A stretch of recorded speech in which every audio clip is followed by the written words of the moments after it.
Splunking, also known as caving, is a sport for the extreme. Enthusiasts of this sport would pick out long and narrow cave systems to explore. Some would consider this terrifying as you are trapped hundreds of feet underground. One slip in the wrong direction could end up with the loss of your life. For the more experienced spelunkers, this would usually not be the issue, but sometimes things go wrong, horribly. John Edward Jones is a 26-year-old medical student with an insatiable taste for exploring caves. As a child, he would spend most of his time exploring the cave systems around Salt Lake City, Utah, where he lived. In 2009, John was back in town for Thanksgiving.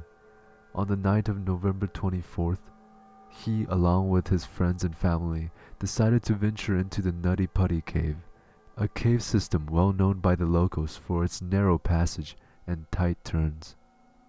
After a few years of not being able to splunk, John was dying for some hardcore cave diving.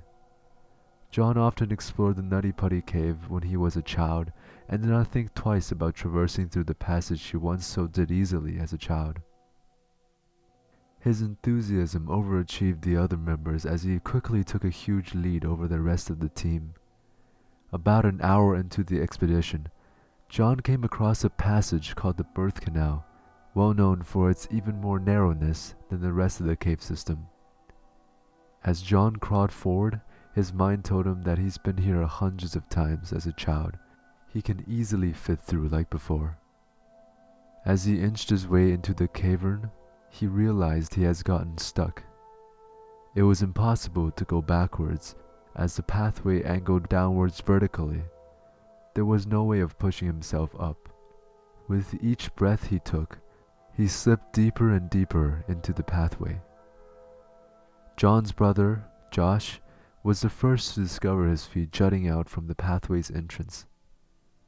John heard his brother's desperate cries and tried to pull him out by grabbing his legs, but as more movement was put on John's body, he became more stuck in the pathway.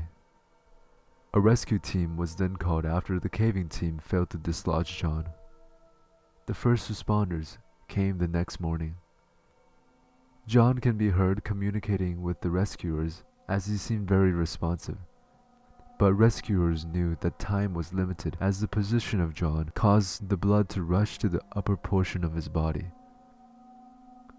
After a long time, most of the organs such as his kidneys and lungs will stop functioning due to the lack of blood supply.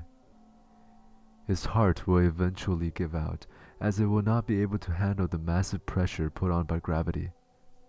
Now, the entire operation would be a race against time. The rescue team got to where John was and knew they were in serious trouble. Rescuers proposed many possible solutions, but due to the narrow passage and the limited amount of equipment and time, none would guarantee success. Even dynamites were once suggested, but was obviously dismissed due to the danger it can have on John and the rescuers. Eventually, a pulley system was developed which, in theory, would succeed in getting John out. However, in doing so, both of his legs would have to be broken due to the angle his body was in. After being stuck around 8 hours in the same position John's body is in, the shock of broken bones could just immediately kill John, so the team was initially hesitant on that idea. Throughout this grueling experience, John was still awake and was communicating actively with the rescue team. As the minutes ticked by, the team eventually decided that the pulley system was the only way to free John. At first it was successful, as John's body seemed to be coming out very slowly, but the cord suddenly snapped due to John's weight, and he fell back down into the crevice, even deeper than before. Even though the final option has now failed, the team did not want to give up on John. They kept conversing with him, even singing to him at times to keep him awake. The team injected him with IV drips to keep him nourished. John was able to speak through the radio with his wife and daughter one last time. And as time went on, his voice grew fainter and fainter until it was never heard from again. On the evening of November 25th, 2009, John was pronounced dead of cardiac arrest.